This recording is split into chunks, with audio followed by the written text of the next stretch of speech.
بسم اللہ الرحمن الرحیم۔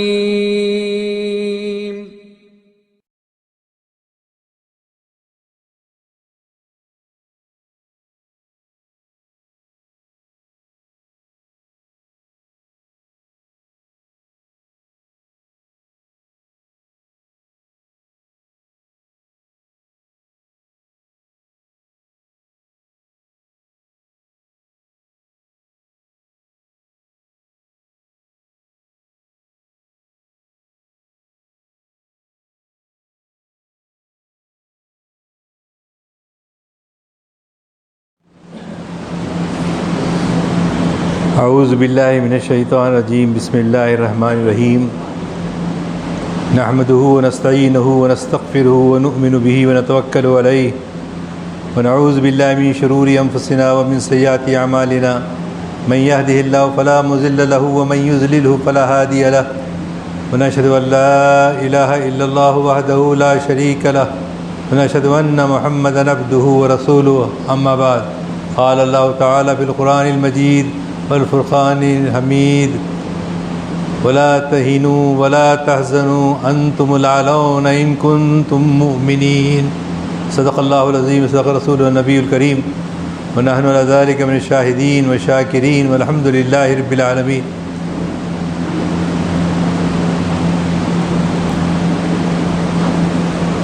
جناب صدر کلین مجلس تعمیر ملت جناب عمر احمد شفیق صاحب، جناب اسسٹنٹ سیکریٹری ہمارے جو ہمارے ساتھ رفیق بن کر آئے ہیں حیدرآباد سے، اور یہاں کہ ہمارے اورنگ آباد کے احباب سے کچھ صبح سے ملاقاتیں رہی، اور اس موقع کو غنیمت جان کر کچھ خطاب کرنے کی آپ لوگوں نے خواہش ظاہر کی، اور آپ کو معلوم ہے بہت سارے لوگوں کو کہ قائد محترم سید خلیل اللہ حسینی رحمۃ اللہ علیہ کو اورنگ آباد کے لوگوں سے بہت لگاؤ تھا۔ میں سمجھتا ہوں آپ جیسے لوگ عمر کے جو 60 سال سے ابو ہیں وہ قائد محترم کو جانتے تھے، اور میں سمجھتا ہوں انہوں نے سب سے زیادہ دورے اپنی زندگی میں کیے تو صرف جو ہے یہاں کے دورے، اور یہاں کی شاخ بھی بڑی مضبوط تھی۔ بعد میں مولانا عبدالرحیم قریشی صاحب، مولانا سلمان سکندر صاحب، غوث خاموش صاحب رحمۃ اللہ علیہم اجمعین بھی آتے رہے، اور تنظیم کو یہاں پر ایک وقار بخشا، ایک عزت دار تنظیم بنی۔ اور ان کا مشن کیا تھا آپ میں سے بہتر جانتے ہیں کہ کسی کو چھیڑو مت، کوئی چھیڑا تو چھوڑو مت۔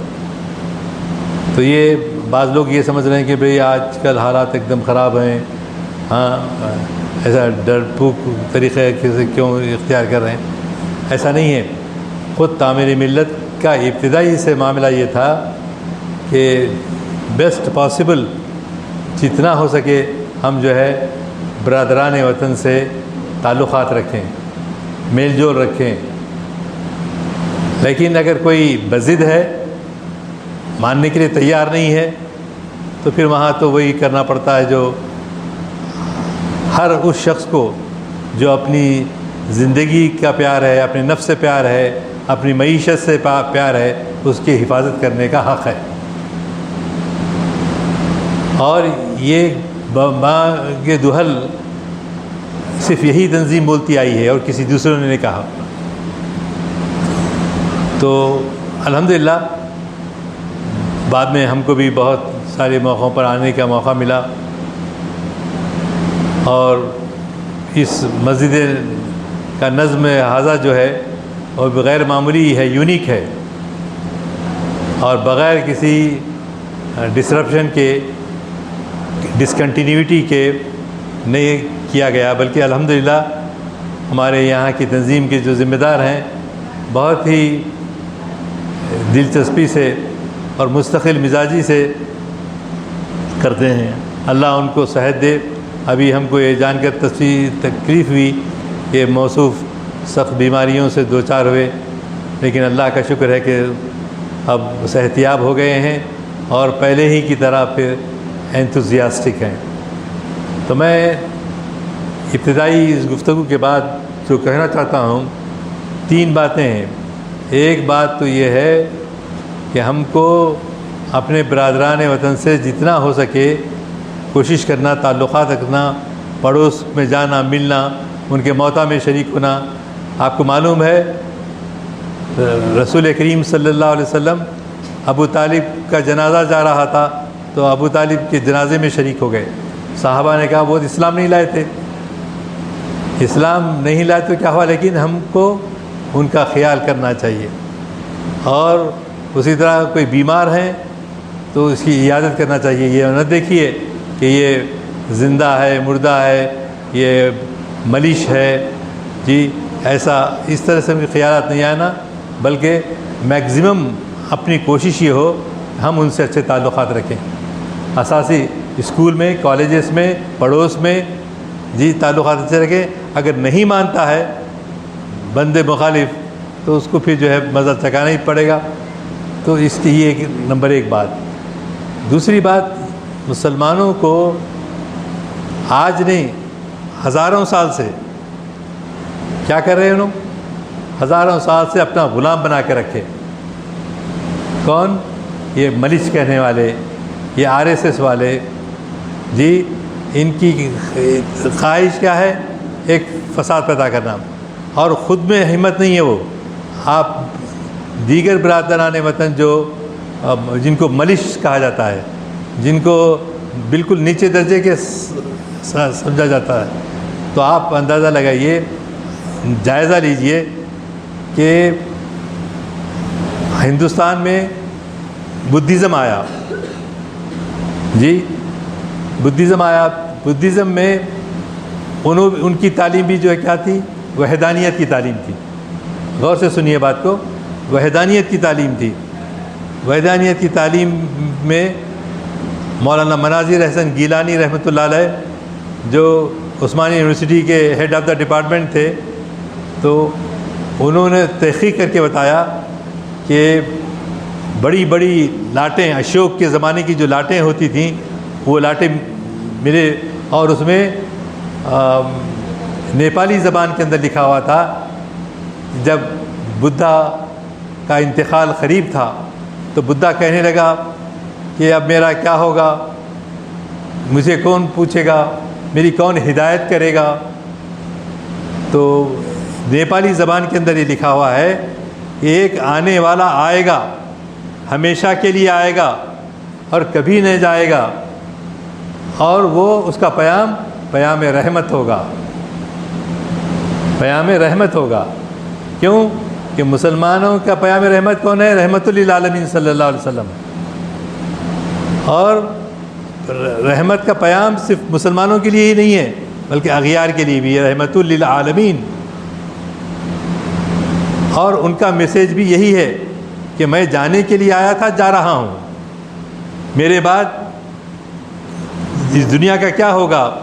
تو فرشتے نے کہا کہ اس دنیا میں ہم تو جا رہے ہیں، لیکن آپ کی ہدایت کے لیے ہم جو ہے گوتم بدھ کو بھیجیں گے، مہاویر کو بھیجیں گے۔ وہ لوگ آئے، اور آپ بتائیے کہ ہندوستان میں جہاں یہ مذہب پیدا ہوئے، کم سے کم سائتھن ایک فرقہ تھا، تو سائتھن، گوتم بدھ اور تیسرے جو ہے مہاویر، یہ 3 پیدا ہوئے کہاں پر؟ انڈیا میں۔ اور آج ڈھونڈنے جائیے، آپ ڈھونڈ کے لے کر آئیے، پورے اورنگ آباد میں دیکھیں تو آپ کو 25 آدمی نہیں ملیں گے جو بدھزم کو ماننے والے ہیں۔ کوئی 25 آدمی مہاویر کو ماننے والے، مہاویر جینتی کرنے والے 1% بھی نہیں ہیں۔ تو کہاں گئے یہ سب لوگ؟ کون کون؟ سائتھن، گوتم بدھ کے ماننے والے، مہاویر کے ماننے والے آخر کہاں گئے؟ تو یہ ہندوواد، یہ RSS والے یہ لوگ کیا کیے؟ ان کو دیس نکالا کر دیے، دیس سے نکال دیے. ان کے مندروں کے اندر ان کی فوٹوؤں کو ساتھ رکھ کے اس کی پوجا شروع کر دیے. یہ لوگوں کی تو آسان ہے نا، جہاں بھی ہو شروع ہو گئے. تو ہم کو یہ معمولی آدمی نہیں، بڑے محقق مولانا مناظر حسن گیلانی رحمۃ اللہ علیہ، ان کی تحقیق ہے. تو ان کی تحقیق کے لحاظ سے ہمارا یہ کام ہے کہ بنیادی طور پہ ہم جو ہے اپنے ایمان پر قائم رہیں. سب سے اہم چیز کیا ہے؟ ہمارا ایمان ہے. لوگ بولتے ہیں نہیں نہیں نہیں، ہم جو ہے MBBS کرائیں گے، MD کرائیں گے، جی MBA کرائیں گے، ایسے جو ہے عہدے کریں گے، دلائیں گے. لیکن سوال یہ پیدا ہوتا ہے کہ اچھا ڈاکٹر آج مل رہا ہے آپ کو کہیں؟ آپ کی جیب کو چھلنا چاہتا ہے، کوئی انسانیت کی خدمت ان کے جذبے ان کے اندر نہیں ہے. تو ایسے حالات میں اصل چیز جو ہے ہم کو نہ صرف ڈاکٹر بنانا ہے، نہ صرف ہم کو جو ہے مختلف شعبے میں ان کو بھیجنا ہے، بلکہ ہم ان کو ایمان کی دعوت دینا ہے. ایمان کی دعوت دینا ہے کہ ایمان سب سے اہم چیز ہے، بنیادی چیز ہے. تو برادران عزیز، آپ اور ہم سنتے رہے کہ تیسری چیز جو ہے وہ یہ ہے کہ کوشش یہ کرتے لا کے کسی بت کو مسجد میں یا درگاہ میں بٹھانے کی کوشش ہوتی ہے. لیکن بہت افسوس کی بات ہے، ابھی ہم ایک جگہ لنچ کم ڈنر بھی تھا، کیا لنچ تھا، تو اس لنچ میں جو ہے یہ بات سامنے آئی کہ وہاں پر جس ہوٹل میں کھانا کھایا گیا وہاں پر چھوٹے چھوٹے بت بھی رکھے ہوئے تھے. ہمارا دین ہم کو اجازت نہیں دیتا. آپ جا کے پارلیمنٹ ہاؤس میں ویر ساورکر کی فوٹو لگائی، ان کے باپ کی جاگیر تھی، ویر ساورکر کی فوٹو لوک سبھا میں لگ گئی. پھر بھی گاندھی جو ہے بڑا آدمی تھا. اور مسلم ممبر آف پارلیمنٹ کو میں نے جا کے دیکھا ہے کہ اس کے سامنے نمستے کرتے ہوئے پھول کی جو ہے مالا چڑھا رہے. استغفر اللہ، وائے ناکامی متائے کارواں جاتا رہا، کارواں کے دل سے احساس زیاں جاتا رہا. احساس زیاں کہاں ہے ہمیں؟ ان کے بت خانے میں جا کے شریک ہوں گے. پڑوس میں اگر ہے، کوشش یہ کی جائے کہ ان رسوم میں شریک نہ ہوں، ان مشرکانہ رسوم میں شریک نہ ہوں. بالکل محبت سے بتائیں بھائی آپ میرے بھائی ہیں، لیکن ہمارے مذہب ہم کو اجازت نہیں دیتا، ہم پوجا نہیں کر سکتے. تو یہ چیز کس میں ہونا؟ پہلے تو مسلمانوں میں ہونا، مسلمانوں کے بعد دوسروں تک پہنچانا یہ ہماری ذمہ داری ہے. تو آج سے ہمارا مشن کیا ہو؟ الحمدللہ یہ مسجد کے تحت بہت سارے کام چل رہے ہیں اور انشاءاللہ چلتے رہیں گے، اور انشاءاللہ ہم آ کے خوش ہوتے رہیں گے. لیکن ہم کو خود بھی اپنے میں تبدیلی لانا ہے. ہم سے غیر سمجھے کہ مشرکانہ امور جو ہے سرزد ہو رہے ہیں، ہم محسوس نہیں کر رہے ہیں. تو خصوصاً بچوں کو جب بڑے بڑے جلوس نکلتے ہیں جی، اور وہاں پر کیسا جو ہے بدھ کے مورتیوں کو بٹھا کر کس طرح سے کوشش کرتے ہیں ہمارے نامور مسلمانوں کو ونائک چوک چوتھی موزم جائی مارکیٹ کی چوتھی پر زبردستی ان کو اس مالا چڑھائی جاتی ہے. لیکن ان چیزوں کا ریزسٹنس ہونا پہلے اچھے طریقے سے محبت سے، یہ ہم کو اجازت نہیں ہے جی. لیکن نہیں سنیں گے تو اللہ تم کو ہدایت دے. اور تیسرا جو ہے وہ کام، وہ ہم کو نمونہ بننے کا ہے، ماڈل بننا ہے. ماڈل کیسا ماڈل؟ ماڈل ایسا کہ حضرت عمر فاروق رضی اللہ تعالیٰ عنہ جو ہے رات میں مدینے میں گھومتے تھے. کیوں گھومتے تھے؟ لوگوں کی تکلیفوں کا احساس وہ لے کر آئے. تو رات میں ٹہل کے فجر کے قریب کے وقت پہ تھک کے جو ہے مدینے میں بیٹھ جاتے تھے. اور اس زمانے کے در و دیوار اتنے مستحکم نہیں تھے, چھوٹے تھے. اس باہر اندر مکالمہ کچھ جاری ہے, ماں بیٹی میں مکالمہ ہو رہا ہے, ڈائلاگ ہو رہا ہے, تو باہر سننے آتا تھا. تو حضرت عمر فاروق رضی اللہ تعالیٰ عنہ باہر بیٹھ گئے ہیں اور ماں بیٹی میں مکالمہ ہو رہا ہے, ڈائلاگ ہو رہا ہے. کیا ڈائلاگ ہو رہا ہے بھائی؟ ڈائلاگ ہو رہا بیٹی, چونکہ ماں جو ہے بہت زیادہ خبردار ہے دنیا کے امور سے, بچی تو معصوم بچی ہوتی ہے, تو بچی سے کہا ماں جان ہم کیا کریں گے, ہم جو ہے دودھ میں پانی ملا دیں. کیوں کہ ہم کو زیادہ پیسے کمانے کا ہے, ہم کو زیادہ پیسے کما کر کیا کرنا ہے, اپنی ضروریات کو پوری کرنا ہے. تو لڑکی منہ توڑ جواب دیتی ہے, نوجوان ذرا بھر پیلے ہوتے نا. تو لڑکی نے کہا اماں جان ہم اللہ میاں کو تو دھوکہ دیں گے یہاں پر پانی ملا کر دودھ میں, اللہ بزرگ و برتر کو ہم کیسے چھپائیں گے. یہ یقین یس اللہ مستی خود گزونی سن اے تہذیب حاضر کے گرفتار, غلامی سے بدتر ہے بے یقینی, غلامی سے بدتر ہے بے یقینی. تو چنانچہ اس لڑکی کے ڈائلاگ کو سن کر حضرت عمر فاروق باغ ہو گئے. اردو میں بولتے نہیں, گارڈن ہو گئے, یعنی کیا خوش ہو گئے. خوش ہو کے مسجد نبوی چلے گئے.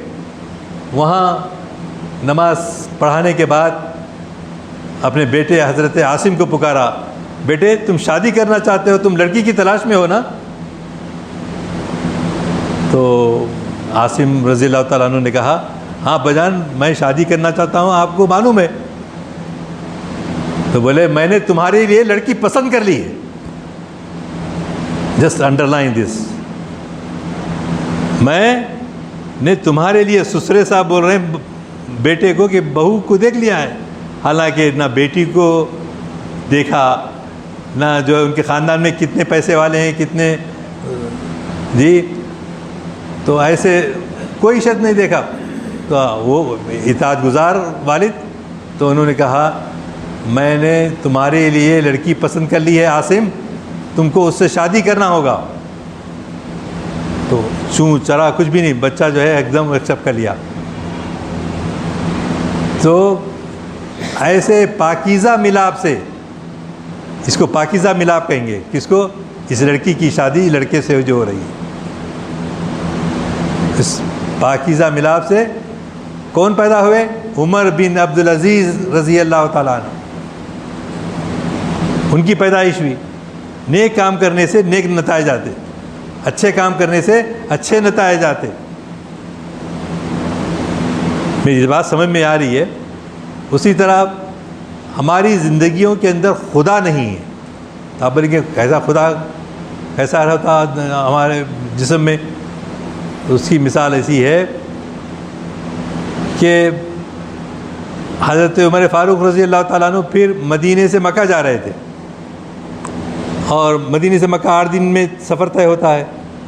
جاتے ہوئے رستے میں 8 دن 9 دن کا سفر کرنے کے بعد کیا کہا, حضرت عمر فاروق کو خیال ہوا کہ میں چیک کروں کہ اسلام کی تعلیمات ایٹ ایلیمنٹری اسٹیج, کم سے کم بنیادی تعلیمات اس ریموٹ ایریا کے اندر جہاں کوئی چہل پہل نہیں ہے, کوئی اسکول نہیں ہے, کوئی بی ایس سی بی اے کی جو کلاسز نہیں ہیں, ایسے جگہ پہ حضرت عمر فاروق دیکھنا چاہتے ہیں کہ یہاں تک اسلام پہنچا ہے یا نہیں پہنچا ہے. تو وہ ٹینٹ کے باہر نکلے, دور دیکھے کہ ایک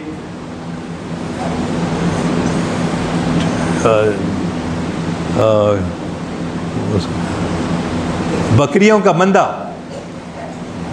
مندہ ایک نیگرو لے کے چلا رہا.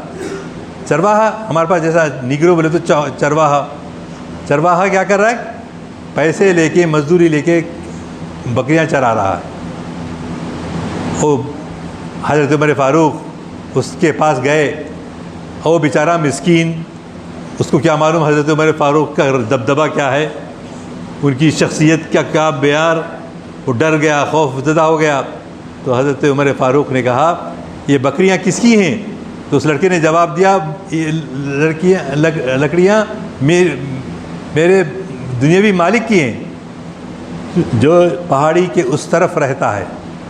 آپ مکہ مدینہ گئے ہیں، کئی دفعہ آپ نے دیکھا ہوگا کہ پہاڑیوں سے گزرنا پڑتا ہے، پہاڑیوں سے راستہ طے ہوتا ہے۔ تو چنانچہ اس لڑکے کو کہا یہ بکریاں تمہاری ہیں؟ تو ہاں جی ہاں میری ہیں۔ تو بلا اس میں سے ایک بکری بیچ دو، ایک بکری بیچ دو اور میں تم کو اس کی قیمت ادا کر دوں گا۔ تو اس نے کہا، اس نے اپنی آنکھیں حضرت عمر فاروق کے چہرے پر داغ دیں، بالکل گہرائی سے، پوری گہرائی سے دیکھنا۔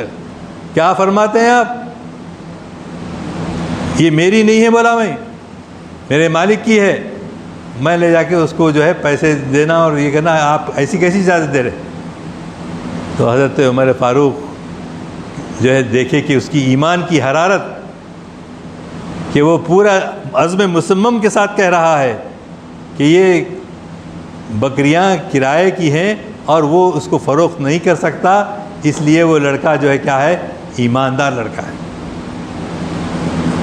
اس کے دل میں ایمان چھپا ہوا ہے، جبھی تو وہ، آپ لوگ اتفاق کریں گے نا میرے سے، اس کے دل میں ایمان ہے، اس لیے وہ جو ہے بکری کو فروخت کرنے اور جھوٹا واقعہ بیان کرنے سے پرہیز کرتا ہے۔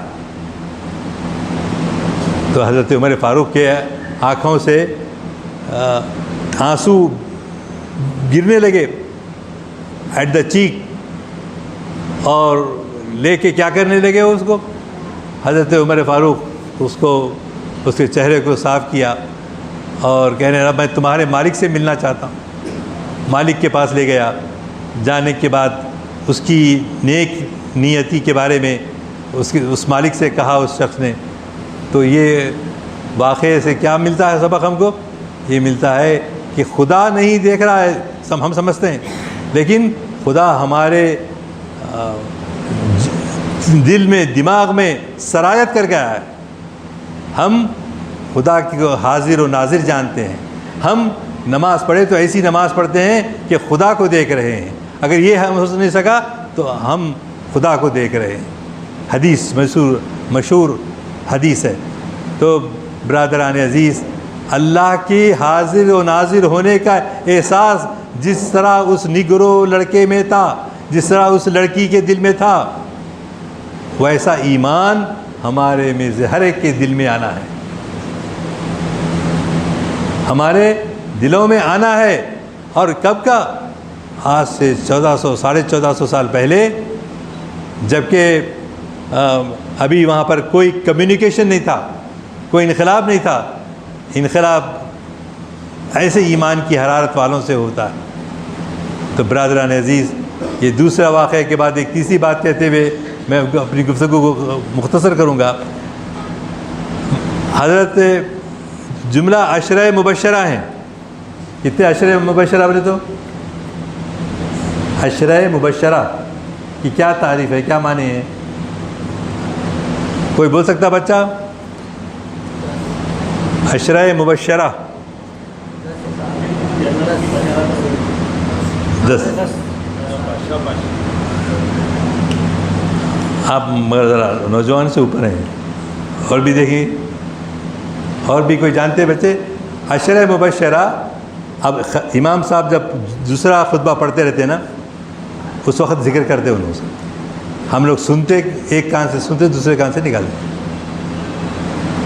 اس میں کیا ہے؟ عشرہ مبشرہ، ایسے 10 لوگ جن کو جنت کی بشارت دی گئی ہے۔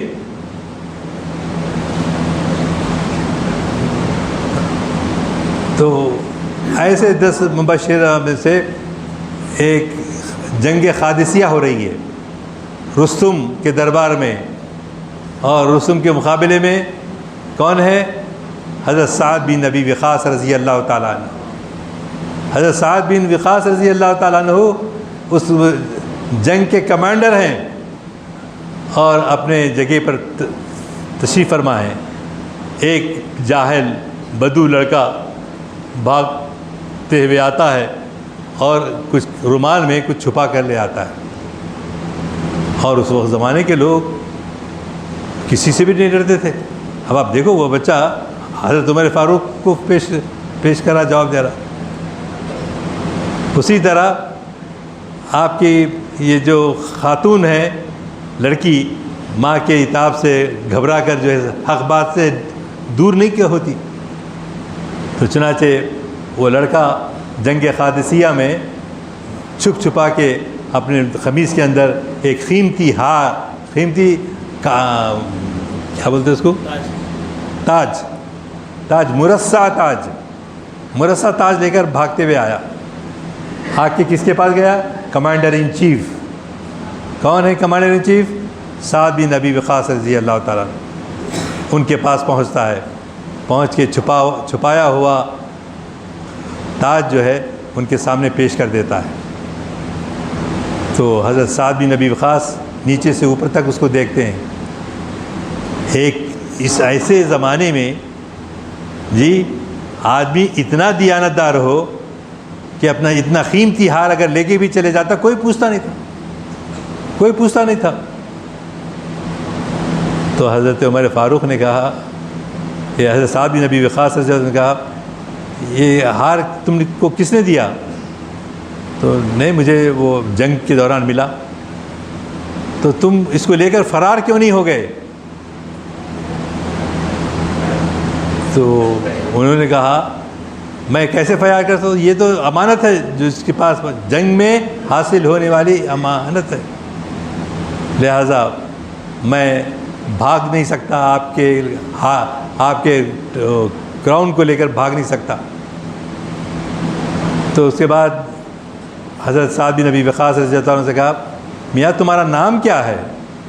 اللہ اکبر، امتحان پہ امتحان. تمہارا نام کیا ہے؟ خوشی کوئی ہوتا تو لے کر آیا، میں لایا، میرا نام ہے، میرے بابا کا نام ہے، میرے جد کا نام ہے، سب سناتے تھے. اس کے بجائے جب سعد بن وقاص نے پوچھا یہ کیسے تم کو حاصل ہوا، کون دیا؟ مجھے جنگ ملا. تمہارا نام کیا ہے؟ تو اس نے کیا کیا معلوم ہے؟ اباؤٹ ٹرن لے لیا. NCC میں ہوتا نا اباؤٹ ٹرن، اگر ایسا فیس ہے تو پلٹ کے کھڑے ہو جانے کو اباؤٹ ٹرن بولتے. NCC میں کرتے تھے ہم لوگ، اب پتہ نہیں ہے. تو آپ میرا نام پوچھ رہے ہیں، میرا نام، میں جس کو راضی کرنے کے لیے یہ کام کیا ہوں وہ میرا نام جانتا ہے. وہ آدمی میرا نام جانتا ہے. اللہ اکبر. ہمارے شہر حیدرآباد کے ایک ڈاکٹر حمید اللہ صاحب، آج سے 20-22 سال پہلے ان کو ضیاء الحق صاحب بلا کے جو ہے 10 لاکھ روپے دیے. اس زمانے میں 10 لاکھ روپے دیے. تو یہ جرنلسٹ جو ہوتے ہیں بھاگے آپ کو 10,000 انعام ملا ہے آپ کی خدمات کے صلے میں، آپ اس کو کیا کر رہے ہیں؟ تو انہوں نے کہا میں نے یہاں کے بیت المال میں جمع کر دیا ہے، جو ضرورت مند ہے ان کو دے دیا جائے. تو پھر آپ کچھ اپنے لیے رکھ لیتے. تو انہوں نے کہا میرے لیے وہ سب کچھ ہے جو وہاں کے لیے کافی ہے، اگر میں یہ لیتا تو پھر وہاں مجھے کچھ نہیں ملتا. یہ ہے کنکلوڈنگ میسیج، خدا ہماری زندگیوں میں ہو. یہ تینوں واقعات آپ کو میں نے بتایا، خدا ہماری زندگیوں میں ہو، ہمیں اس کے حاضر و ناظر ہونے کا یقین ہو، خدا کے لیے تڑپنے کا جذبہ ہو، محبت مفلسوں سے ہو، یتیموں سے ہو.